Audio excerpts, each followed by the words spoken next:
रामकृष्ण हरी. मी सध्या यवतमध्ये आहे. जगद्गुरु संतश्रेष्ठ तुकाराम महाराजांची पालखी यवतमध्ये आलेली आहे.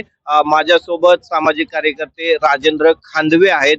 त्यांच्याशी आपण चर्चा करूया. लोहगाव हे त्यांचं आजोळ आहे. त्या आजोळातून आहे आणि ते सकाळपासून आज माझ्यासोबत आहेत. दादा नमस्कार, रामकृष्ण हरी. काय सांगाल, आज आता ही पालखी यवतमध्ये आलेली आहे, कशा पद्धतीच्या तुमच्या भावना आहेत?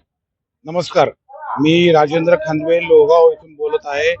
खरं तर वारकरी आज यवतमध्ये ही तुकाराम महाराजांची पालखी येत असताना अन्नदान करणारे भरपूर लोक आहेत. त्यांच्याकडे भरपूर संपत्ती आहे, साठा आहे, त्यांचा त्याग आहे. परंतु मी माझ्या आयुष्यामध्ये एक चॅनल चालवणारा, एक पत्रकार करणारा, एक सामाजिक कार्यकर्ता, ज्याला समाजाची काम करण्याची आणि लोकांना कुठेतरी उपयोगी पडावं ही भावना आहे.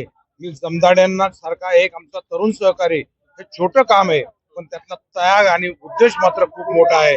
आज ते संपूर्ण या परिसरातील लोकांचे गुडघे दुखतात, महिलांना त्रास होतो, वयोवृद्धांना चालता येत नाही, अशा अवस्थेमध्ये त्यांना कुठेतरी आराम मिळावा या चांगल्या भावनेने एका मलमाचं वाटप आज ते त्या ठिकाणी करतायत. मी मनापासून त्यांना धन्यवाद देतो, त्यांच्या कार्याला शुभेच्छा देतो. कारण खूप मोठे मोठे उद्योगपती हे काम करतात, परंतु सामान्य कुटुंबातला माणूस जेव्हा एखाद्या लोकांसाठी काम करतो त्याला विशेष महत्व आहे. आणि जमदाडे हे काम अतिशय मनापासून करत आहेत, त्याबद्दल मी आमच्या लोहगाव ग्रामस्थांच्या वतीने त्यांचे मनापासून आभार मानतो.